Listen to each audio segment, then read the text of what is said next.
Kailangan daw pong parusahan itong si Vice President Sara Duterte ayon kay Speaker Romualdez. Kailangan daw parusahan. Sinabi niyo yun? Oo. To punish Duterte for disrespecting lawmakers. Yan. Kayong mga Vice President ng Republika, huwag niyong disrespect ang mga congressman. Tanggalan kayo ng budget. Mali ata yung statement ni Martin na yun. Whoever wrote that statement. Patay siya ngayon. Wala na yan. Parang si Congressman Marcoleta yan. Out. Dito ka muna hindi ako ganyang kaangas. Hindi ako ganyang kaangas. Diba? Yan ang problema sa gumagawa po ng mga press release. Hindi ba nabibet muna yan? Na hindi pinag-iisipan. Oo, wag. Kamukha kahapon, sabi daw ng presidente, bumaba na ang presyo ng bigas at tuloy-tuloy nang bababa. Ayan. Napawang kasinungalingan. Pero, kinokode ng PCO ang presidente. Yan ang mabigat. Yan ang mga mabibigat. Kailangan ito, if only to punish Duterte for disrespecting lawmakers. Wala. Patay ka. Whoever wrote... Yung mga police reporter dyan sa house. Delikado. Delikado kayo. Hindi ka... Pampulis yan. Pampulis. yung statement, mga pampulis. Pag pulis ka, medyo maangas ka dahil meron kang hinahabol na ganda naman ng timing no? The day after is certified ng presidente. Na urgent yan. Na urgent to approve sa House. Di ba? With punishment. Complete with punishment. Mali. Kailangan matrace natin sino ang Kung sinong gumawa ng statement using the name of it's so stupid, it's unbelievable. Precisely. Nasasabihin ni Speaker yan. Hirap maniwala. Mahirap maniwala. Speaker, hanapin nyo na lang kung sino kung tanga yun. Anak ng weteng, Huwag kayo maglalabas ng using the name of whoever na ganyan ang mga statements nyo parang unnecessary. And out of character. Ganun na pala ngayon ang Kongreso. Out of character yan. Oo. Kailangan parusahan ang Vice President. Grabe. Grabe. Yung mga cabinet, paparusahan niya. Ombudsman, parusahan niya. Bawasan ng budget. Sino po ba binawasan? Comelec, parusahan niyo yan. Binabawa ka. Yun ang weapon ngayon, pare. Ano kaya masasabi ni Speaker? Ano masasabi niya? Wala. Kung ako sasabi niya, halika kayo, sino-sino ba sa inyo tigagawa ng mga statements? Pwede ba? Ibigay niyo muna dito sa isang betting person para makita naman. Hindi naman tayo ganyan. Napakaano na ba tayo? Angas na ba tayo? The speaker should not be talking that way. Yes. Very diplomatic na dapat. At saka siya, at wala kang kaaway.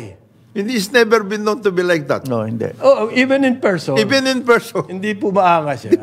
Actually, malumaning nga magsalita. Naging police reporter nga magsalita. Para police reporter yung gumawa Hindi ko alam. No, baka lang. I have so many interviews with Speaker Martin Romualdez. And I know him in person. Nakaka-golf ko yan. Hindi ko narinig magmura yan sa golf course. Oo nga. Ano nga, nagpapatawa nga palagi. Dalawa daw ang suspect. Yan. Dalawa lang? Yung isa... So ngayon, nag-press release tuloy ang Office of the Vice President. Siyempre. Ano sinabi nila? Sa Senate, a-attend na ako. Okay. Another... Ayan. Yung mga ganyan po... Itong gumawa ng... Nanggagatong. Itong gumawa din ng statement kay BP. Nanggagatong din. Pwede ba? May gatong din yan. Walang jiu-jitsu o diplomacy. Walang ang matagal na namin sinasabi dito, ang gawin ninyo, yung mga... Kailangan po ngayon sa Office of the Vice President, kailangan ng tinatawag na charm offensive. Uncle Sam nga Charm offensive, hindi po pwedeng puro angas Oo. Yan ang pero attend na raw siya sa Senado. gayahin ninyo the manner by which Uncle Sam, the ombudsman, handles himself. Kumbaga, sinabi niya sa mga congressman, FU. Pero hindi niya diretso sinabi yung salitang FU. thank you very much, sir, Your Honors. But actually, in the office of the ombudsman, we do not need a confidential funds. I'd rather that this be used to augment the personnel services. Di ang ganda. Parang sampal. Huwag niyo na kaming bigyan dyan. Ngayon, pinatulan naman din ng mga handlers ng Vice President. Ayan. Na yung mag-resign daw. Useless yun eh. Walang kung ibig sabihin. Useless yun. Yung mga panawagan mag-resign. Alam naman natin, mga sip-sip kay Martin, yung mga yun. Ngayon, kung papatulan nyo, wala na. tinatanggap nyo na mamahalaga itong mga sip-sip na to. Kung ako yung mga handlers, awatin ko pa siya eh.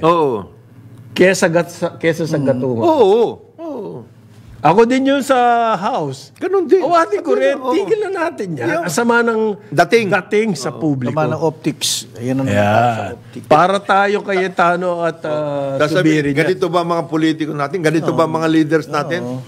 Yan na eh. Nangaagaw ng mic. Patay tayo. Patay tayo dyan. Ano naman pinagawa niya sa konseho Sa konseho, tungkol din sa budget. Aray. Budget din yun. Pag dating sa pera, may init ang ulo. Bakit ang init ng ulo? Init ng ulo. Ba't ang init ng ulo sa pera? Pero yung Senate, hindi budget yun, tungkol sa yun. Territory. Representation yun. Representation yun. And I think